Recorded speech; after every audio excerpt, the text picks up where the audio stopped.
What's up, YouTube? Welcome back to the channel. We are at day number 3 of the Lone Star Corvette Classic. We've got a fun run and we're going to visit a classic car museum, which is about an hour from here. So we're going to go ahead and head into the Marriott and get the itinerary for today. Come on, let's go. Okay, so we're inside the Marriott and we are just about to start the briefing for the fun run up to Horton Classic Car Museum. I'll have my flashers on, I'll move to the front, and when Brock tells me that we're all together, we'll take off. So you might have noticed that it is raining today, but as my friend Forrest Gump once said, big old fat rain, little skinny rain, and rain just seemed to come up from the bottom. Okay, so we're all lined up for the fun run and we're about to kick it off. It's about an hour and a half drive to the Classic Car Museum, but this is going to be a blast.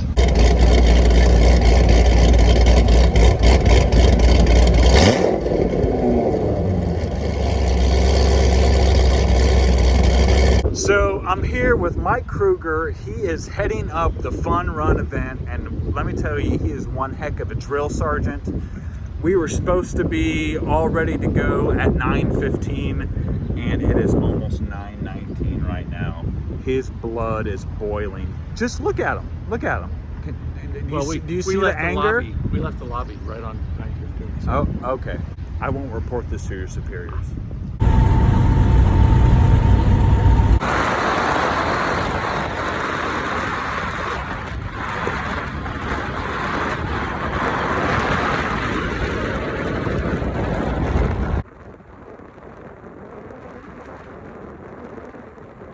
So we just made it to the Horton Classic Car Museum. All the Corvette fans are here, especially this guy. He's kind of quiet, but that's the way it goes.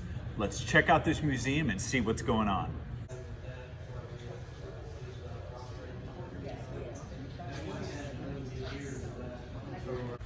Now, this side of the museum is completely dedicated to Corvettes, and they've got some pretty rare ones here. All right, so we're gonna go ahead and start out in the C1 Generation Corvette section. They built the C1 all the way from 1953 up to 1962. Okay, so we all know that GM loves to tweak things as they go along. If we look at the first 1953 C1 Corvette, you can notice how the headlights are kind of Porsche reminiscent with the metal covers. Check out that grille.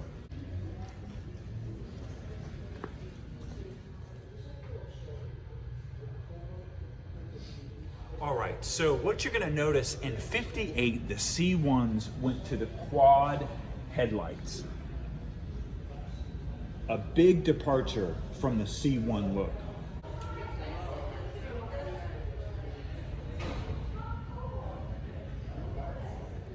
One design feature that I've always loved about the C1 generation is the exhaust ports. You'll notice they come right out of the bodywork, directly from the chrome. Such a cool look, very jet age, and this is one of the coolest features that I like about the C1.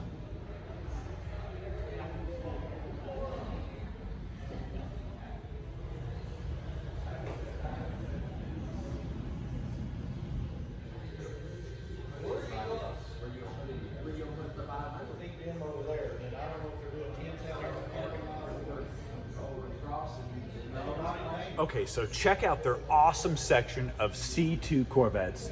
These were produced between 1963 and 1967 with an awesome collection of 63 split window vets. You've got to check these out.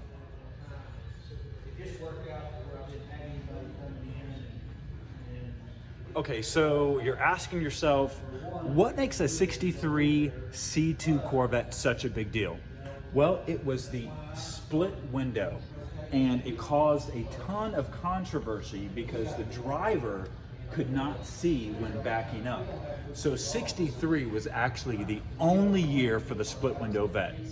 Let's go look at a 64 and we can see how it changed. Okay, so 64, here's the change. You can see our split window is gone and we have one wraparound back windscreen. And although people said it was better for backing up, it did change the back end of the car, and that is what makes the 63s so desirable, is those split windows. One day, I may have a busload pull up, and there could be 50, 60 people. 63.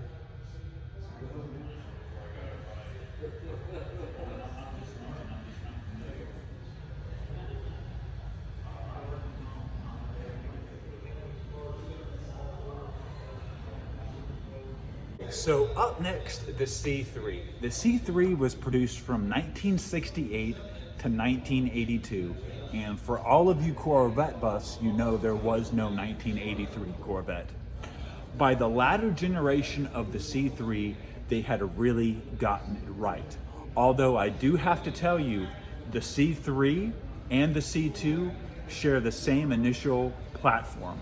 So the C3 was not really a big jump ahead when it came to technology and overall road feel and handling. However, the C3 is starting to rise in value with its swoopy lines.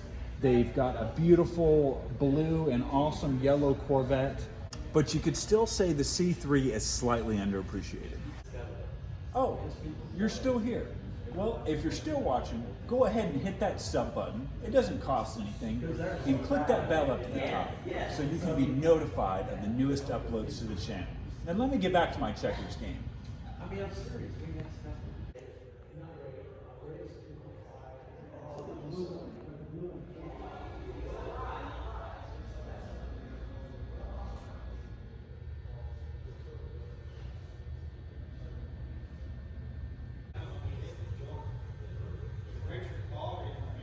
Okay, so we got a couple of badass vets. You guys have got to check this out. We've got this Callaway with a 427. You can see it made the cover of Corvette magazine. Love the white with the understated silver stripes going down the hood. What a sweet, sweet vet. But you've got to come check out this pace car. So up next, we have a really cool 2007 Corvette pace car. We know that Chevrolet has always been a big supporter of NASCAR, and this is one very cool pace car.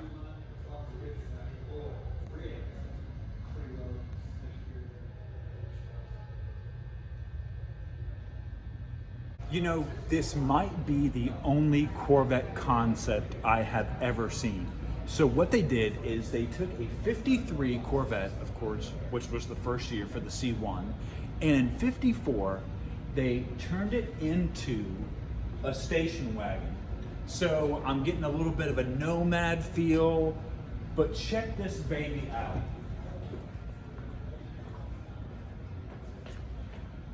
You've got these really cool back Corvette fins. You've got side exhaust coming off. It's a really cool exercise in design. Unfortunately, after the car was displayed as a concept, it was destroyed down to the hull, completely stripped. But there was a loving owner who built it all the way back, took some liberties with the color and the wheels and the engine, but look at this awesome Corvette concept, and I seriously doubt you've ever seen this car before.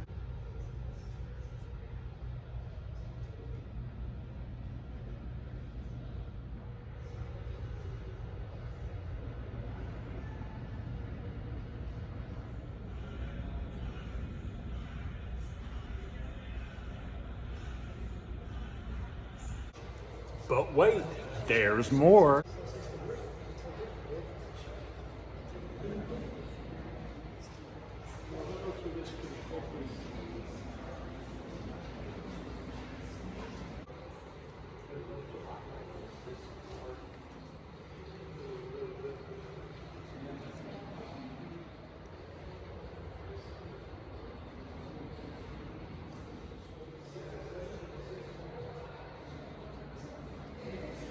Check out this awesome 1960 Cadillac Baritz convertible. This thing is massive. Just look at the lines on these fins.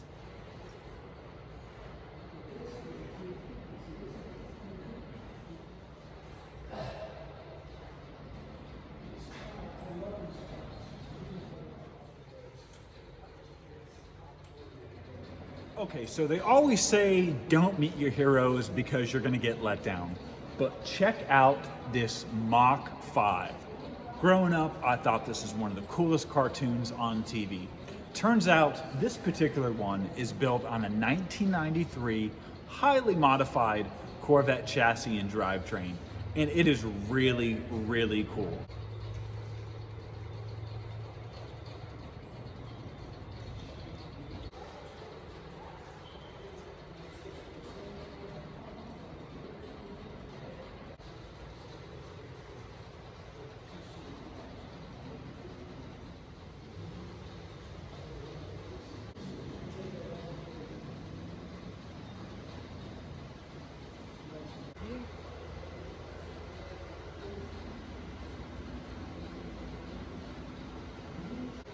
Check out this awesome 1931 Packard.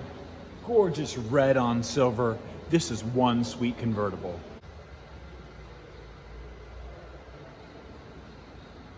Now, this was back in the day of true luxury.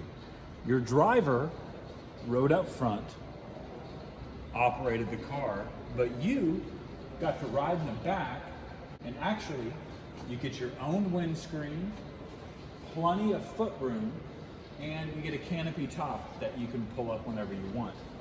So if you're thinking about the 30s, right around when this car came out, the Depression was in full swing, and if you were rolling in one of these, you were the cat's meow.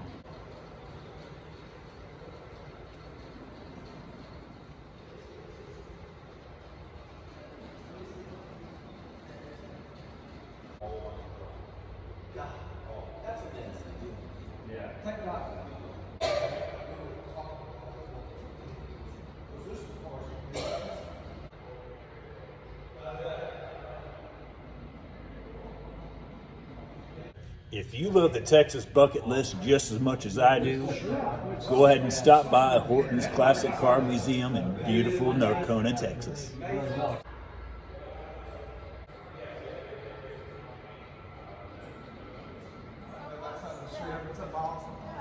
But we come to Texas.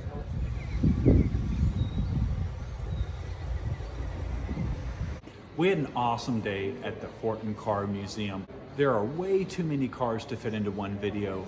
The collection is all over the place, but they definitely got their Corvettes covered, and they have a lot of really cool Chevrolet and race cars. So if you're in Nacona, Texas, I highly suggest you stop by Horton's Car Museum, and I will see you in the next video.